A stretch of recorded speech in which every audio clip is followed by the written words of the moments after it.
I'm Good Energy, and we're back with another reaction video. Welcome to Tennis in a Minute. Coco Gauff, your 25 French Open champion. She talked about how 3 years ago in the 22 final, when she lost to Iga Swiatek, just hearing the Polish national anthem get played, she thought it would be pretty cool if one day she could be on the opposite side of the equation, winning the French Open and then playing the U.S. Open. She would refer to her victory over Sabalenka at the 23 U.S. Open, winning her first slam, and having that experience coming into this match with also the losing experience to Iga Swiatek. She felt it put her in a better place mentally. She also talked about how emotional she was before that 22 French Open final, before the match crying, after the match crying.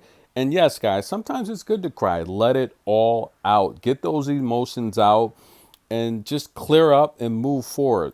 However, guys, I want to talk about Sabalenka for a little bit. I do feel she's a little salty, and she's got to improve when she loses. She's got to show better sportsmanship. You've never seen Coco just completely downplay her opponent's ability after a loss. I mean, you got go watch the previous video. All that crazy stuff Sabalenka's talking about. Coco did acknowledge the conditions were tough.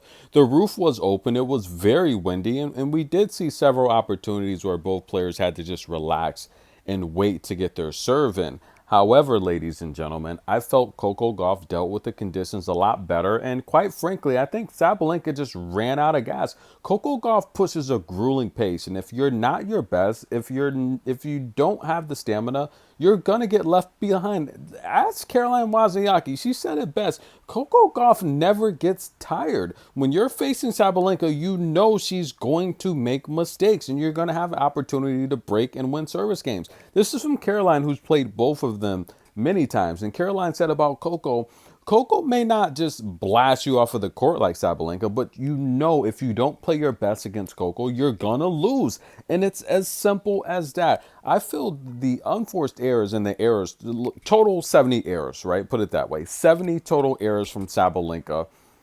That's Coco right there. It's not about Sabalenka playing the best, the best match ever or the worst match ever.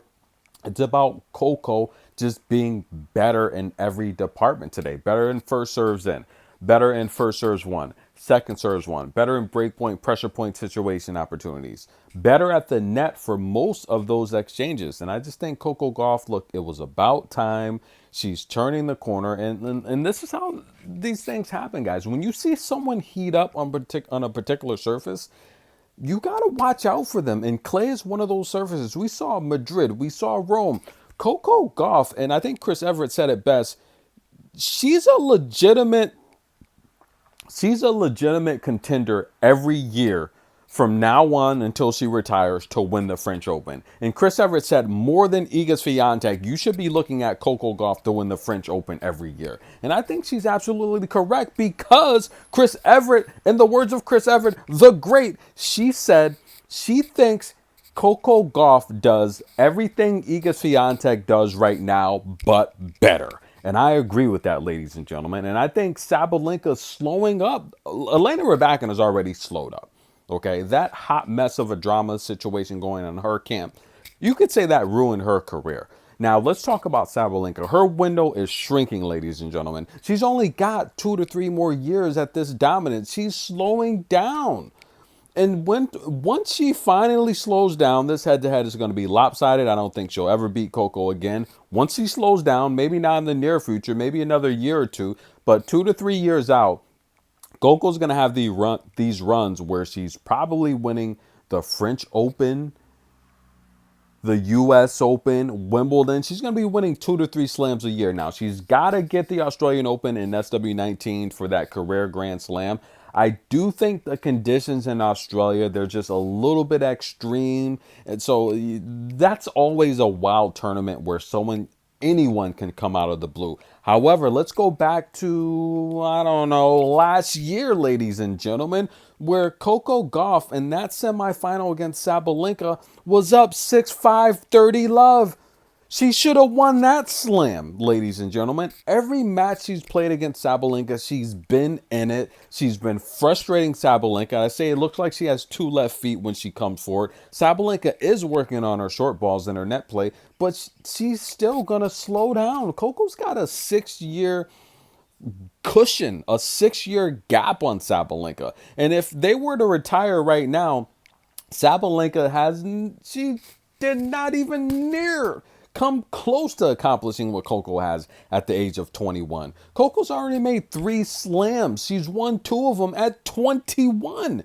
Sabalenka wasn't doing that at 21. Cut it out. She's got really hot the last 3 years, but before that, Sabalenka was a walking error. She was a walking mistake. And listen, this is just me giving my fair criticism. I think she's an amazing talent now, but she had to sort the kinks out of her game. And just like Coco had to sort the kinks out of her game, Sabalenka at 21, the careers just don't compare, ladies and gentlemen.